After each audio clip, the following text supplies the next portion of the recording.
दोस्तों आज की डेट है 4 अगस्त 2020 और स्वागत है आपका यूपीएससी पीएससी एग्ज़ाम मंथन में। चलिए शुरू करते हैं आज का डेली करंट अफेयर्स मंथन। आज का हमारा पहला टॉपिक रिलेटेड है बीडीयू से। क्या है आखिर इस न्यूज़ का कंटेक्स्ट? आप यहाँ देख पा रहे होंगे एक नेविगेशन सिस्टम है जिसमें कि अर्थ के सराउंडिंग में कई सारी सैटेलाइट्स घूम रही हैं। तो इस न्यूज़ का कंटेक्स्ट ये है, चाइना ने अपना एक नेविगेशन सिस्टम जो कि उसका अभी तक रीजनल नेविगेशन सिस्टम हुआ करता था, उसे अब ग्लोबल नेविगेशन सिस्टम को कन्वर्ट कर दिया है। और ये बीडीयू जो नेविगेशन सिस्टम है ये चाइना का नेविगेशन सिस्टम है। अगर हम चाइना के इस नेविगेशन सिस्टम को देखें तो इसकी जो एक्यूरेसी है वो जो इसकी नेविगेशन की एक्यूरेसी है वो 10 मीटर्स है। और अगर जो कि जीपीएस देखें जो कि यूएस का सिस्टम है, जो कि हम सबके मोबाइल में सिस्टम में यूजुअली होता है, उसकी जो एक्यूरेसी है वो 2.2 मीटर्स की है। तो ऑलमोस्ट ये 5 गुना एक्यूरेसी जो जीपीएस है उसकी होती है एज़ कम्पेयर टू बीडीयू। इसके साथ ही साथ अगर हम ये जानें कि बीडीयू जो सिस्टम है वो 1994 में चाइना ने स्टार्ट किया था और over the period of time इसमें कई सेक्टर्स को इंक्लूड किया है, जैसे कि फिशरीज़ हो गया, एग्रीकल्चर हो गया और स्पेशल केयर हो गया, मास मार्केटिंग एप्लीकेशन हो गया, फॉरेस्ट्री हो गया, पब्लिक सिक्योरिटी हो गई, इन सबको उसने इंक्लूड किया था। बीडीयू ऑफर करता है बहुत सारे ऐसे एक्यूरेट पोजीशनिंग, नेविगेशन और टाइमिंग के सर्विसेज को। इसके साथ ही साथ जो शॉर्ट मैसेज कम्युनिकेशन है उसको भी ये ऑफ़र कर रहा होता है। जो बीडीयू है वह टोटल 27 सैटेलाइट्स के कॉम्बिनेशन से मिलकर बना हुआ है और ये सारी सैटेलाइट्स मिडिल अर्थ ऑर्बिट में ऑर्बिट कर रही होती है। अगर हम देखते हैं कि ये चाइना के लिए कैसे हेल्पफुल होगा, चाइना के लिए ये सिस्टम ऐसे हेल्पफुल होगा कि चाइना की जो डिपेंडेंसी है वो यूएस के जीपीएस के ऊपर से कम्प्लीटली ख़त्म हो जाएगी। वह अपने वारशिप्स में, वह अपने जितने भी उसके सिस्टम्स हैं उन सब में अब बीडीयू यूज़ करेगा ताकि कोई भी ट्रेसिंग ना हो पाए, कहीं से भी यूएस से उसका कोई भी कनेक्शन ना हो। और जितनी भी चाइना की मिलिट्री है वो सब कुछ अब इसके ऊपर, जो उसके मिलिट्री के जो स्ट्राइक वेपन्स हैं वो सब कुछ बीडीयू के ऊपर काम करने लग जाएंगे। अगर हम एग्ज़ाम की दृष्टि से देखें तो इसमें कुछ और फैक्ट्स फिगर्स यहाँ दिए हुए हैं जो कि हमें जानना ज़रूरी है कि ऐसे और कौन कौन से जो ग्लोबल पोजीशनिंग सिस्टम जो कि अक्रॉस द वर्ल्ड यूज़ होते हैं उसमें पहला तो जीपीएस है जो कि यूएस गवर्नमेंट का है और इसको ऑपरेट कर रही होती है यूएस एयरफोर्स। सेकंड है रशिया का है ग्लोनास। थर्ड है यूरोपियन यूनियन, इसका जो नेविगेशन सिस्टम है वो गैलीलियो। फोर्थ है इंडिया का जो रीजनल नेविगेशन सिस्टम है वो है नाविक, नेविगेशन विद द इंडियन कंस्टलेशंस। तो ये चारों इन्फॉर्मेशन आप ज़रूर याद रखिएगा, ये किसी भी समय मैच द फॉलोइंग में पूछी जा सकती है कि ये सिस्टम किसका है, ये सिस्टम किसका है, ऐसे कोई इन्फॉर्मेशन पूछी जा सकती है। तो कहाँ कब कौन सा ऑप्शन आप एलिमिनेट कर पाएँ इस इन्फॉर्मेशन के बेसिस पे, तो ये चारों इन्फॉर्मेशन आप याद रखिएगा। चलिए अगले टॉपिक पे चलते हैं। हमारा अगला टॉपिक है defence production and export promotion policy 2020। तो अभी यूनियन कैबिनेट ने इसमें बहुत सारे चेंजेस किए हैं और हमारी जो डिफेंस प्रोक्योरमेंट और प्रोडक्शन और एक्सपोर्ट जो प्रमोशन पॉलिसी है उसके जो चेंजेस हुए हैं तो उससे मिनिस्ट्री ऑफ डिफेंस ने इसमें थ्रस्ट प्रोवाइड करने की बात कही है। और ऐसा थ्रस्ट प्रोवाइड करने की बात कही है कि जो हमारी इम्पोर्ट डिपेंडेंसी है जो कि हम डिफेंस के सेक्टर में यूज़ कर रहे होते हैं उसको कम करना है, भारत को आत्मनिर्भर बनाना है और साथ ही साथ हमें बाहर दूसरी कंट्रीज़ में जो डिफेंस के इक्विपमेंट्स है उसको एक्सपोर्ट करना है। तो ये सारी कैपेबिलिटी लेके आने की बात कही गई है इस नई पॉलिसी में। क्या गोल है इस पॉलिसी का? इस पॉलिसी का गोल है कि 1,75,000 करोड़ का हम इस पर टारगेट सेट कर रहे हैं और जिसमें कि इंक्लूड होगा 35,000 करोड़ का एक्सपोर्ट टारगेट उसमें इंक्लूड होगा 2025 तक। इसके साथ ही साथ हमें अपनी डिफेंस इंडस्ट्री को कॉम्पिटिटिव बनाना है और साथ में इसका जो है डिपेंडेंस है वो रिड्यूस करना है और मेक इन इंडिया इनिशिएटिव को प्रमोट करना है। तो ये सारे इसके गोल हैं और साथ ही साथ प्रमोट करना है एक्सपोर्ट को जो कि डिफेंस का है और एक ऐसा एनवायरनमेंट प्रोवाइड करना है, यहाँ पे इनकरेज करना है आर&डी को जिससे इनोवेशन हो सके डिफेंस सेक्टर में और एक नया इंडियन आईपी जो ओनरशिप है वो यहाँ पे क्रिएट हो सके। अगर हम और देखें तो इसमें जो मल्टीपल स्ट्रेटजीज़ के बारे में बात कही गई है वो मल्टीपल स्ट्रेटजीज़ में प्रोक्योरमेंट रिफॉर्म्स के बारे में बात कही गई है, Indianisations, optimise the resource allocation, investment promotion के बारे में बात कही गई है, इनोवेशंस और आर&डी के बारे में बात कही गई है, डिफेंस पब्लिक सेक्टर अंडरटेकिंग और ऑर्डिनेंस फैक्ट्री बोर्ड के बारे में बात कही गई है, क्वालिटी एश्योरेंस, एक्सपोर्ट प्रमोशन। तो इन सब के इन एरियाज़ में ही फोकस करने की बात इस defence production and export promotion policy में कही गई है। चलिए अगले टॉपिक पे चलते हैं। अगला टॉपिक हमारा रिलेटेड है इलेक्ट्रॉनिक वैक्सीन इंटेलिजेंस नेटवर्क से। आखिर क्या है इस न्यूज़ का कंटेक्स्ट?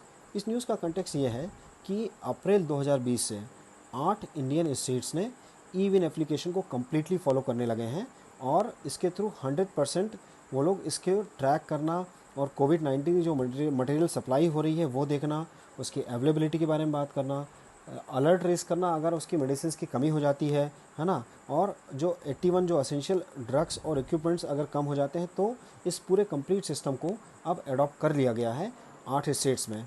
इस कोविड-19 जो पेंडेमिक आया हुआ है इस पूरी कंडीशन के बीच में।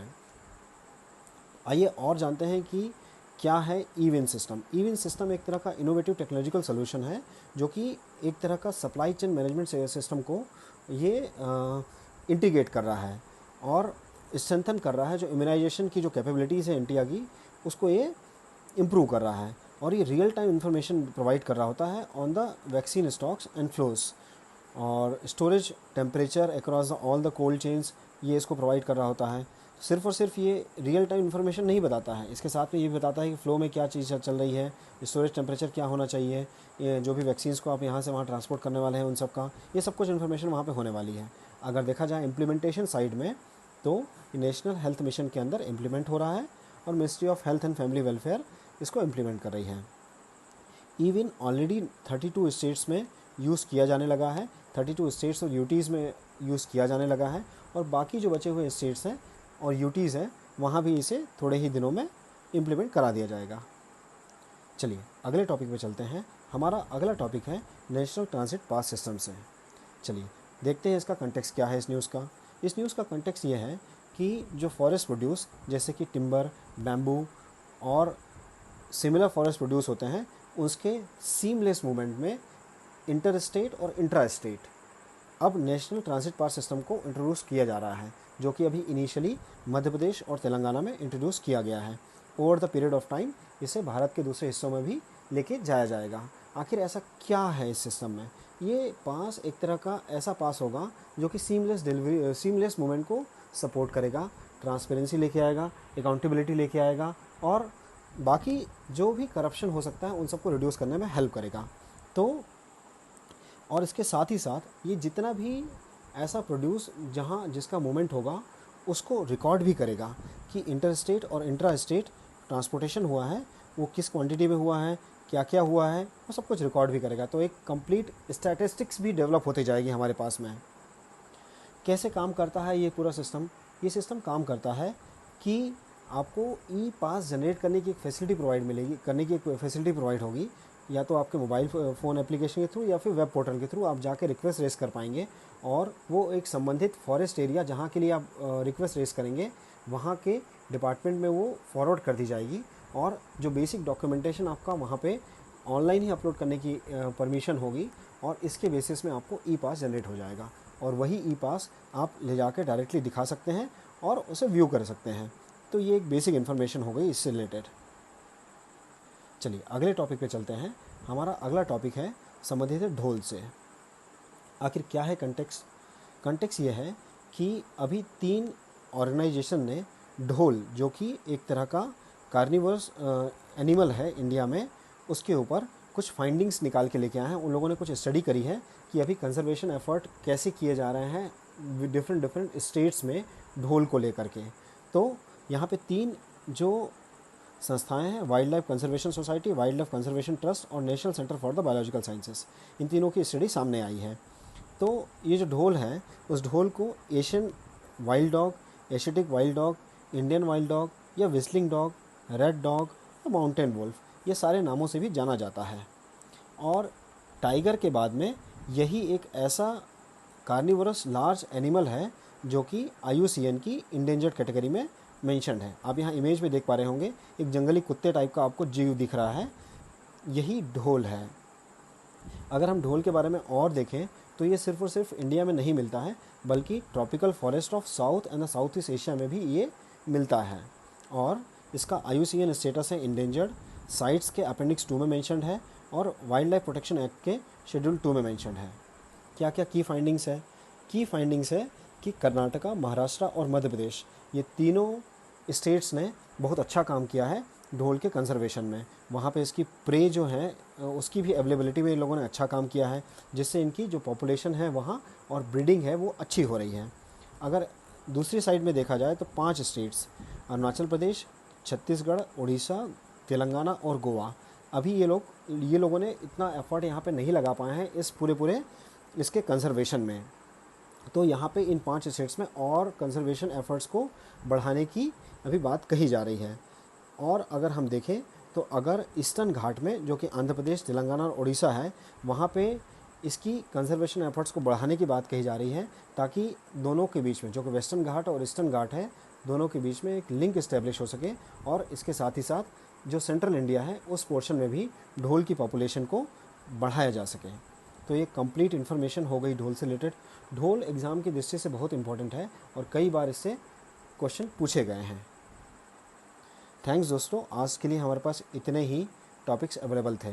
दोस्तों, एक आपसे रिक्वेस्ट थी कि अगर आपको हमारे द्वारा डाले गए करंट अफेयर्स पसंद आ रहे हैं और हमारे MCQ पसंद आ रहे हैं तो आप हमारे चैनल को ज़रूर लाइक करें और सब्सक्राइब करें और साथ ही साथ बेल आइकन को क्लिक करें।